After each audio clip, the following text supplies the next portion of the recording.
یا ایھا الذین آمنوا لا تأکلوا الربا اضعافا مضاعفا واتقوا اللہ لعلکم تفلحون صدق اللہ مولانا العظیم وبلغنا رسوله النبی الکریم الامین ونحن على ذلك لمن الشاهدين والشاكرين والحمد لله رب العالمين۔ اللہ تبارک و تعالی کے کلام نارب سے سورہ آل عمران کی آیات 129 تک ہم گفتگو کی سعادت حاصل کر چکے ہیں۔ آج آیت نمبر 130 سے ہم نے گفتگو کا آغاز کرنا ہے۔ اللہ تبارک و تعالی نے ارشاد فرمایا یا ایھا الذین آمنوا لا تأکلوا الربا، اے ایمان والو سود کو نہ کھاؤ، اضعافا مضاعفا، دگنا در دگنا، واتقوا اللہ، اور اللہ سے ڈرو، لعلکم تفلحون، تاکہ تم کامیاب ہو جاؤ۔ اہل ایمان کو سود کھانے سے منع کیا گیا۔ قرآن حکیم کی سورہ بقرہ میں بھی آیت نمبر 175 اور 176 میں سود کی حرمت کا ذکر تھا، سود سے منع کیا گیا تھا۔ دیگر جگہ پر بھی قرآن کریم میں موجود ہے، اور یہاں پر بھی دگنا در دگنا سود، اس کا کیا مطلب ہے؟ تو اس کی تفسیر میں علماء نے یہ فرمایا ہے کہ لوگ ایسے کیا کرتے تھے کہ جب کسی کو سود پر قرض دیا ہے تو جب مدت مکمل ہو جاتی اور وہ مقروض قرض نہ دے سکتا تو اس کا سود اور بڑھا دیا جاتا۔ اس طرح سلسلہ کے چلتا رہتا، دگنا در دگنا سود ہوتا جاتا۔ تو اللہ تبارک و تعالی نے منع فرما دیا کہ سود کو دگنا در دگنا نہ کھاؤ، بالکل بھی سود کھانا منع ہے، اور یہاں دگنا در دگنا تو پھر زیادہ سے زیادہ اس کا وہ گناہ ہو جاتا ہے۔ اور میرے اور آپ کے آقا علیہ السلام کا ارشاد مبارک مسلم شریف کی حدیث نمبر 1598 میں ہے، نبی کریم صلی اللہ علیہ وسلم کے بارے میں حضرت سیدنا جابر بن عبداللہ رضی اللہ تعالی عنہما فرماتے ہیں لعن رسول اللہ صلی اللہ تعالی علیہ وسلم آکل الربا وموکلہ وکاتبہ وشاہدیہ وقال ہم سواء۔ حضرت جابر رضی اللہ تعالیٰ عنہ بتا رہے ہیں کہ اللہ کے رسول صلی اللہ تعالیٰ علیہ وسلم نے لعنت کی سود کھانے والے پر، کھلانے والے پر، لکھنے والے پر اور اس کے گواہوں پر۔ اور نبی رحمت صلی اللہ تعالیٰ علیہ وسلم نے فرمایا کہ یہ سب برابر ہیں، یعنی یہ سب گناہ میں برابر کے شریک ہیں۔ ایک اور روایت کا مفہوم ہے، حضرت عبداللہ بن مسعود رضی اللہ تعالیٰ عنہ جس کے راوی ہیں، مستدرک کی حدیث ہے، فرمایا کہ سود کے گناہ کے 73 درجے ہیں، اور سب سے کم از کم جو درجہ ہے وہ اپنی ماں سے زنا کرنا ہے۔ اس قدر یہ بہت بری اور بڑی برائی ہے۔ اور ایک روایت کا مفہوم یہ ہے کہ جس نے 1 درہم سود لیا ہے وہ 1 درہم جو ہے وہ 36 بار بدکاری کرنے سے بھی برا ہے، 36 بار بدکاری کرنے سے بھی برا ہے۔ تو نبی کریم صلی اللہ تعالی علیہ وسلم معراج کی شب جب تشریف لے گئے، اسی حوالے سے ابن ماجہ شریف کے حدیث شریف 2273 میں نبی کریم صلی اللہ تعالی علیہ وسلم کا ارشاد مبارک موجود ہے، اتیت لیلۃ اسری بی علی قوم بطونهم کالبیوت فیہا الحیات ترا من خارج بطونہم۔ فرمایا کہ میں معراج کی رات ایسے لوگوں کے پاس سے گزرا کہ جن کے پیٹ گھروں کی طرح تھے، جیسے بڑے بڑے گھر ہوتے، اور ان کے اندر سانپ باہر سے ہی نظر آ رہے تھے۔ فقلت من هؤلاء یا جبرائیل، میں نے کہا اے جبریل یہ کون سے لوگ ہیں؟ قال هؤلاء اکلۃ الربا، جبریل نے کہا کہ یہ سود کھانے والے ہیں۔ تو اس لیے آسان سا نسخہ کو عرض کروں کہ کوئی بھی کاروبار آپ کرنے لگیں، کوئی بھی سودا کرنے لگیں، اگر آپ کو سمجھ نہیں آ رہی کہ یہ سود ہے کہ نہیں، تو آپ کو چاہیے کہ مفتیان کرام موجود ہیں، دارالافتاء موجود ہیں، وہاں پر جا کر جو اس کے ماہر ہوتے ہیں تجارتی مسائل کے، ان سے پوچھ لیں کہ کہیں یہ سودی کاروبار تو نہیں۔ آج کل ایسا ہوتا ہے کہ جیسے بچوں کو، ہمارے جوانوں کو، بچیوں کو انٹرنیٹ کے ذریعے بھی، سوشل میڈیا کے ذریعے بھی بہت سی ٹریڈنگ کی دعوت دی جاتی ہے کہ اتنے پیسے کماؤ، ایسا کر لو، ایسا کر لو، اور بعض اوقات بلا سوچے سمجھے بغیر پوچھے ایسی تجارتوں میں ہم پڑ جاتے ہیں جس میں سودی سلسلہ ہوتا ہے۔ تو ہمیں اس پر غور کرنا ہے۔ بہت سے ایسے پیکیجز، ایسی اسکیمیں بھی ہمارے ملک میں اور دیگر جگہ پہ ایسی چلتی ہیں کہ جس میں سودی سلسلہ ہوتا ہے۔ تو ہمیں جیسے ہم اپنی بیماری کے لیے نسخہ لینے کے لیے اسپیشلسٹ ڈاکٹر ڈھونڈتے ہیں، اسی طرح ہمیں چاہیے کہ کاروبار جب کریں تو اس کے حلال یا حرام ہونے کے حوالے سے ہم شرعی رہنمائی لے لیں، تاکہ اس قدر خطرناک جو وعیدیں ہیں ان کے ہم مستحق نہ ٹھہریں۔ اللہ تبارک و تعالی نے اگلی آیت میں حکم فرمایا وَاتَّقُوا النَّارَ الَّتِي أُعِدَّتْ لِلْكَافِرِينَ، اور بچو اس جہنم کی آگ سے جو کافروں کے لیے تیار کی گئی۔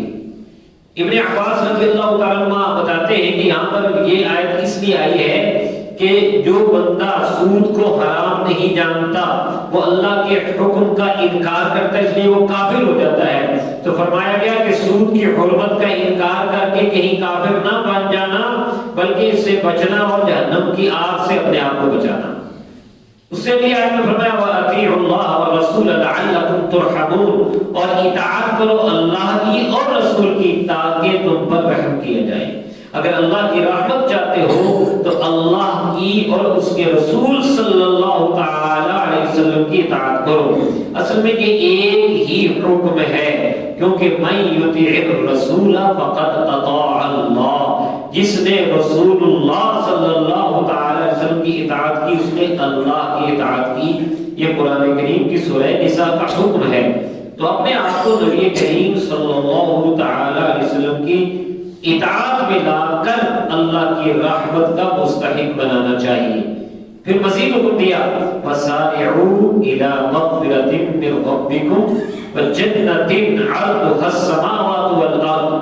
یہ دوڑ لگی تھی نا، مال کی دوڑ، میں آگے ہو جاؤں، میرے پاس زیادہ مال ہو، میں سب سے آگے بڑھ جاؤں۔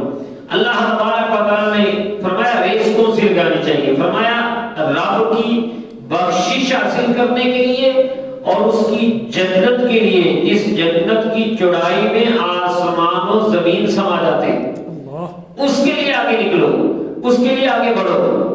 اور یہ کس کے لیے بنائی گئی ہے؟ اعدت للمتقین، یہ اللہ سے ڈرنے والوں کے لیے بنائی گئی، تقوی اختیار کرنے والوں کے لیے بنائی گئی ہے۔ تو یہ ریس ہونی چاہیے۔ جنت آسمان و زمین کے برابر نہیں، سمجھانے کے لیے لوگوں کو ساری کائنات میں آسمان و زمین کا پتہ تھا، تو فرمایا یہ جتنے آسمان ہیں، یہ جتنی زمینیں ہیں، جنت کی وسعتوں میں یہ سب سما جاتی ہے، اتنی بڑی جنت ہے۔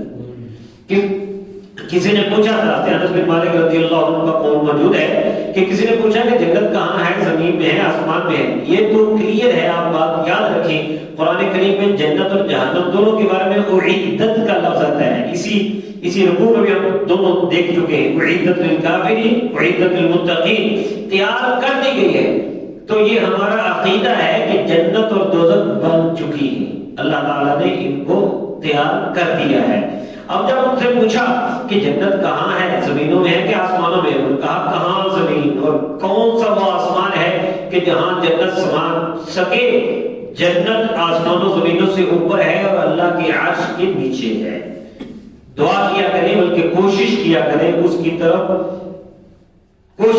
طرف جانے کی، جنت حاصل کرنے کی، جیسے کہ اس آیت میں حکم ہے۔ اب متقین کی کچھ صفات بھی سن لیجئے کہ جن کے لیے جنت تیار کی گئی ہے۔ اگلی آیت میں فرمایا الذین ينفقون فی السراء والضراء، یہ وہ لوگ ہیں جو خرچ کرتے ہیں تنگیوں میں بھی اور آسانیوں میں بھی، ایسی بھی حالت ہو رب کی راہ میں مال خرچ کرتے ہیں۔ اور اس پر آپ سورہ بقرہ کی آیات میں سن چکے ہیں کہ ایک دانا اگر دیا ہے تو اس کی مثال ایسے ہے کہ جیسے اس دانے سے 7 بالیاں ہوں گے، ہر بالی میں 100 دانا ہو، یعنی 700، یعنی 1 روپیہ رب کی راہ میں دیں گے تو کم از کم 700 تو ملیں گے، اور اللہ تعالیٰ اس سے بھی زیادہ لوگوں کو عطا فرماتا ہے۔ اللہ وسعتوں والا ہے، علم والا ہے۔ فرمایا کہ وَمَا أَنفَقْتُم مِّن شَيْءٍ فَهُوَ يُخْلِفُهُ وَهُوَ خَيْرُ الرَّازِقِينَ۔ جو بھی تم رب کی بارگاہ میں خرچ کرو گے، اللہ کے لیے خرچ کرو گے، اللہ اس سے بہتر تمہیں عطا فرمائے گا، اس کا بدلہ تمہیں عطا فرمائے گا۔ یہ نہ سمجھو کہ مال دے دیا تو ضائع ہو جائے گا، وَهُوَ خَيْرُ الرَّازِقِينَ، وہ رب بہترین عطا فرمانے والا ہے۔ تو اللہ تبارک و تعالیٰ کے محبوب علیہ السلام کا بھی ارشاد بخاری شریف میں موجود ہے کہ خرچ کرو، تم پر خرچ کیا جائے گا، تم دو گے تو اللہ تعالیٰ تمہیں اور عطا فرمائے گا۔ تو ایک تو یہ بات ہو گئی کہ اللہ کے نام میں مال خرچ کرتے ہیں، دوسرا وَالْكَاظِمِينَ الْغَيْظَ، اور غصے کو پی جاتے ہیں، وَالْعَافِينَ عَنِ النَّاسِ، اور لوگوں کو معاف کرتے ہیں۔ غصے کو پینا اور لوگوں کو معاف کرنا یہ اللہ کو اتنا پسند ہے، آگے فرما دیا وَاللَّهُ يُحِبُّ الْمُحْسِنِينَ، اور اللہ تعالیٰ بھلائی کرنے والوں کو، احسان کرنے والوں کو پسند کرتا ہے۔ فرمایا کہ لیس الشدید بالسرعة انما الشدید الذی یملک نفسه عند الغضب، او کما قال النبی صلی اللہ علیہ وسلم، پہلوان وہ نہیں جو کسی کو پچھاڑ دے، کسی کو چت کرے، کسی کی کان لوائے، بلکہ فرمایا پہلوان وہ ہے جو غصے کے وقت اپنے آپ پر قابو رکھے۔ یہ جو اپنا وجود ہے نا، اس کو کنٹرول کرنا سب سے بڑی پہلوانی ہے اور سب سے بڑی بہادری ہے۔ تو اس لیے فرمایا کہ جو اپنی زبان کی حفاظت کرتا ہے، اللہ تعالیٰ قیامت کے دن اس کی پردہ پوشی فرمائے گا، اور جو غصے پر قابو کرتا ہے اللہ تعالیٰ قیامت کے دن اسے اپنے عذاب سے بچائے گا۔ تو اس لیے غصے پر قابو کرنا چاہیے، اور اللہ تبارک و تعالیٰ کے حبیب علیہ السلام کی ارشادات بھی اس پر گواہ ہے کہ فرمایا کہ محل کس کو ملیں گے۔ حضرت ابی بن کعب رضی اللہ عنہ کی روایت کا مفہوم ہے محل کس کو ملیں گے، درجے کس کے بلند ہوں گے۔ فرمایا کہ جو جب کوئی کسی کو کوئی ظلم کرے تو اسے معاف کر دے، کوئی اس کو محروم کرے تو اسے عطا کرے، تو اسی طرح کوئی کسی کے ساتھ رابطہ توڑتا ہے، رشتہ توڑتا ہے تو وہ رشتہ جوڑتا ہے۔ تو معاف کرنے کی اور غصے پر قابو پانے کی بے شمار فضائل ہیں، اور اس میں اس کو احسان کرنے والا بھی فرمایا ہے، اور وہ اللہ کا محبوب بن جاتا ہے۔ حضرت سیدنا علی بن حسین بن علی سید السجاد زین العابدین رضی اللہ عنہ کا بڑا مشہور واقعہ ہے کہ لونڈی آپ کو وضو کروا رہی تھی، برتن آپ کے چہرے پر لگ گیا جس سے چہرہ مبارک زخمی ہو گیا، تو آپ نے اس کی طرف دیکھا تو اس نے فوراً یہ آیت پڑھی وَالْكَاظِمِينَ الْغَيْظَ، غصے کو پینے والے۔ آپ نے فوراً فرمایا کہ میں نے اپنے غصے کو پی لیا۔ اس نے پھر عرض کیا وَالْعَافِينَ عَنِ النَّاسِ، اور لوگوں کو معاف کرنے والے۔ آپ نے فوراً فرمایا کہ اللہ تجھے معاف کرے، اور اس نے پھر آیت کا اگلا حصہ پڑھا وَاللَّهُ يُحِبُّ الْمُحْسِنِينَ، اور اللہ تعالیٰ بھلائی کرنے والوں کو پسند کرتا ہے۔ امام زین العابدین رضی اللہ تعالیٰ نے فرمایا جا تجھے میں نے اللہ کے لیے آزاد کیا۔ سبحان اللہ۔ دو باتیں سمجھ آتی، ایک تو یہ کہ یہ اہل بیت کا گھرانہ، یہ شہزادہ اہل بیت اور ان کا گھرانہ کس قدر لاجوال ہے، کس قدر کرم فرمانے والا ہے، اور دوسری بات یہ سمجھ آتی ہے کہ ان کی شان تو بہت ہی بلند ہے، ان کے گھر کی لونڈی، ان کے گھر کے غلام بھی قرآن کے عالم ہوتے ہیں۔ تو بہرحال مزید آگے صفات بیان کی جا رہی ہیں کہ یہ جو متقین وہ کون ہیں، والذین اذا فعلوا فاحشۃ او ظلموا انفسهم ذکروا اللہ فاستغفروا لذنوبهم، کہ یہ لوگ جب کبھی ان سے کوئی برائی کا کام، بے حیائی کا کام ہو جاتا ہے یا اپنی جان پر ظلم کر بیٹھتے ہیں تو فوراً رب کی یاد آ جاتی ہے۔ دونوں معنی ہو سکتے ہیں، رب کو یاد کرتے ہیں یعنی اللہ کا ذکر شروع کر دیتے ہیں، یا رب کی یاد آ جاتی ہے کہ میں اپنے مالک کی نافرمانی کر بیٹھا ہوں، تو اب کیا کرتے ہیں فاستغفروا لذنوبہم، تو اللہ تعالیٰ سے اپنے گناہوں کی بخشش مانگتے ہیں، اور اللہ تعالیٰ نے فرمایا وَمَن يَغْفِرُ الذُّنُوبَ إِلَّا اللَّهُ، اللہ کے سوا اور کون ہے جو ان کے گناہ بخشے گا؟ تو اللہ تعالیٰ سے استغفار کرتے رہنا چاہیے، اس کی بڑی برکات ہے۔ فرمایا کہ مزید شرط کہ وَلَمْ يُصِرُّوا عَلَى مَا فَعَلُوا، اور پھر جو ان سے گناہ ہو گیا اس کو بار بار نہیں کرتے، گناہ پر اصرار نہیں کرتے۔ یہ بھی توبہ کی شرائط میں سے ہے کہ بتا یہ عہد کرے کہ آئندہ میں کبھی گناہ نہیں کروں گا۔ شب برات آنے والی ہے نا، تو یہ توبہ کی باتیں اپنے ذہن میں رکھی۔ فرمایا کہ وَلَمْ يُصِرُّوا عَلَى مَا فَعَلُوا وَهُمْ يَعْلَمُونَ، پھر جان بوجھ کر وہ بار بار گناہ نہیں کرتے بلکہ گناہ سے اپنے آپ کو بچا لیتے ہیں۔ فرمایا اولئک جزاؤہم مغفرۃ من ربہم، یہی وہ لوگ ہیں کہ جن کو بدلہ کیا ملے گا؟ اللہ تعالیٰ ان کو بخش دے گا۔ وجنات تجری من تحتہا الانہار، اور باغات ان کے جن کے اندر نہریں جاری ہیں، خالدین فیہا، اس میں ہمیشہ رہیں گے۔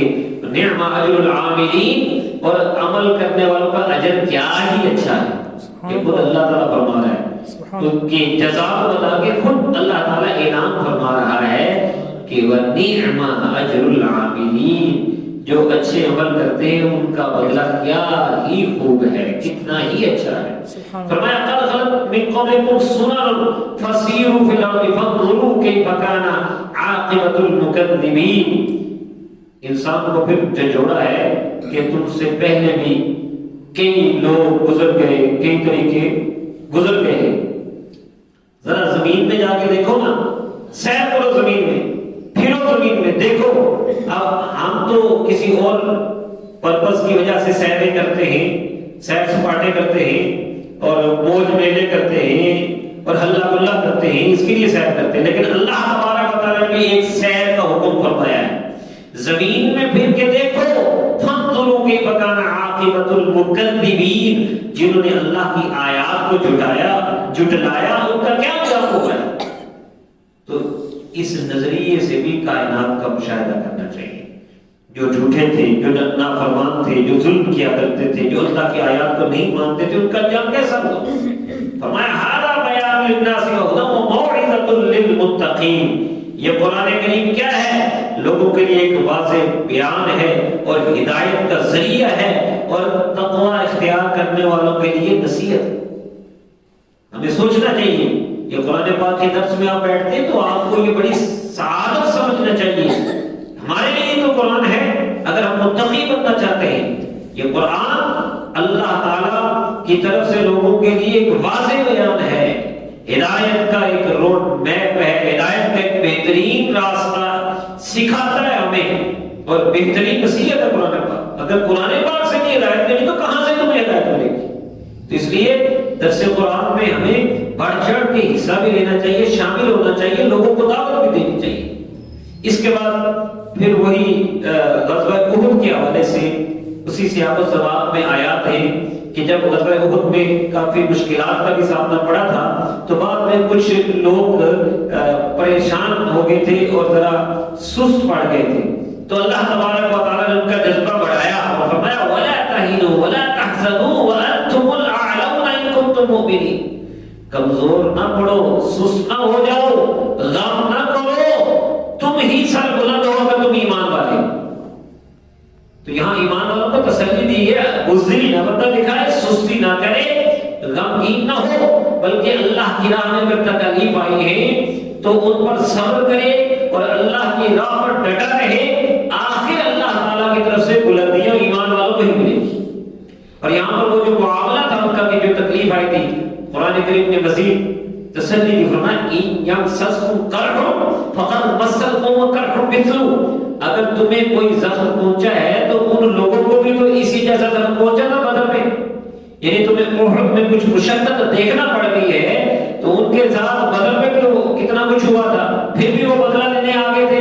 فرمایا وَتِلْكَ الْأَيَّامُ نُدَاوِلُهَا بَيْنَ النَّاسِ، یہ ایک یونیورسل رول بھی آپ سمجھ لیں۔ اللہ تعالیٰ نے فرمایا کہ یہ دن ہے جن کو ہم لوگوں کے درمیان پھیرتے ہیں، یعنی کبھی ادھر کبھی ادھر، کبھی عروج کبھی زوال، یہ دنیا کے اندر ایک سلسلہ چلتا رہتا ہے۔ ضروری نہیں ہے کہ بندہ میدان جہاد میں آیا تو فتح یاد ہو کر ہی آئے گا اور اس کو کوئی زخم نہیں ہوگا اور وہ غازی یا شہید نہیں بنے گا۔ اللہ تبارک و تعالیٰ نے حکمت بتا دی، وَتِلْكَ الْأَيَّامُ نُدَاوِلُهَا بَيْنَ النَّاسِ وَلِيَعْلَمَ اللَّهُ الَّذِينَ وَلِيَعْلَمَ اللَّهُ الَّذِينَ آمَنُوا وَيَتَّخِذَ مِنكُمْ شُهَدَاءَ، یہ سب کچھ اس لیے ہے کہ اللہ ظاہر کرے تم میں سے سچے ایمان والے کون سے ہیں، اور اللہ تعالیٰ تم میں سے شہید بنائے، شہادت کے درجے پانے والے بنائے۔ واللہ لا يحب الظالمین، اللہ تعالیٰ ظالموں کو پسند نہیں فرماتا۔ مطلب یہ ہے کہ جہاد کے اندر کبھی مسلمانوں کو فتح ملتی ہے، کبھی بعض اوقات کچھ آزمائش دیکھنی پڑتی ہے، تو اس میں حکمتیں ہی اللہ تعالیٰ مضبوط ایمان والوں کو لوگوں پر ظاہر کرنا چاہتا ہے کہ کیسی ہی مشکل تھی مگر یہ ڈٹ کر کھڑے تھے، اور کیسی ہی مشکل تھی انہوں نے رب کے نام پر اپنی جانیں دے دی۔ تو شہادت کے جو تمنا رکھتے ہیں تو وہ بغیر تکلیف کے تو نہیں شہادت ہوگی نا، شہادت کے لیے پھر تکلیف بھی اٹھانا پڑے گی۔ اور مزید حکمت اللہ تعالیٰ نے بیان کی وَلِيُمَحِّصَ اللَّهُ الَّذِينَ آمَنُوا وَيَمْحَقَ الْكَافِرِينَ، اور ان جنگوں کی ایک حکمت یہ ہے، میدان جہاد کے سجانے کی ایک حکمت یہ ہے کہ اللہ تعالیٰ ایمان والوں کو نکھار کر سامنے کر دے اور کافروں کو مٹا دے۔ تو اگر مسلمان جہاد جاری رکھیں گے تو کفر مٹے گا اور ایمان والے بڑھیں گے، نکھریں گے، سنوریں گے، اور سب کے سامنے ان کی شان ظاہر ہوگی۔ اور اگر مسلمان بزدلی دکھائیں گے تو پھر وہی حال ہوگا کہ آپ دیکھیں جنگ بندی پہ ہم بڑی خوشی منا رہے تھے، لیکن ابھی تک اسرائیل باز نہیں ہے۔ آج بھی صبح خبروں میں بتایا جا رہا تھا کہ انہوں نے کچھ لوگوں کو شہید کیا ہے اور انہوں نے حملہ کیا ہے، تو وہ تو باز نہیں آتے۔ تو جہاد ہی حل ہے مسلمانوں کے مسائل کا۔ اللہ تبارک و تعالیٰ اہل ایمان کو اس پر استقامت اور ہدایت نصیب فرمائے۔ اور فرمایا کہ تم خود یہ کہا کرتے تھے کہ جنت حاصل کرنی ہے، شہادت حاصل کرنی ہے، تو ام حسبتم ان تدخلوا الجنة ولما يعلم الله الذين صبروا منكم ولما يعلم الله الذين جاهدوا منكم ويعلم الصابرين، کیا تم یہ سمجھتے تھے کہ تم جنت میں داخل ہو جاؤ گے، حالانکہ ابھی اللہ تعالیٰ نے جہاد کرنے والوں اور صبر کرنے والوں کو لوگوں پر ظاہر نہیں کیا۔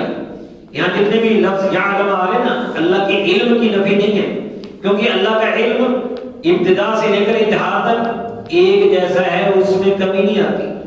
اللہ تعالیٰ کو ہر شے کا ازل سے لے کر ابد تک علم ہے، وہ سب جانتا ہے۔ یہاں پر جو علم کی نفی مراد یہ ہے کہ اللہ تعالیٰ نے لوگوں کے سامنے ظاہر نہیں کیا۔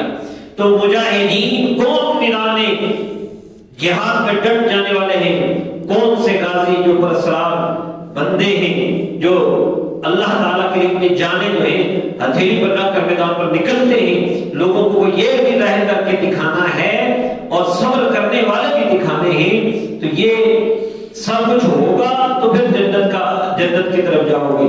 تو جنت جانے کے لیے پہلے میدان سجانا پڑے گا۔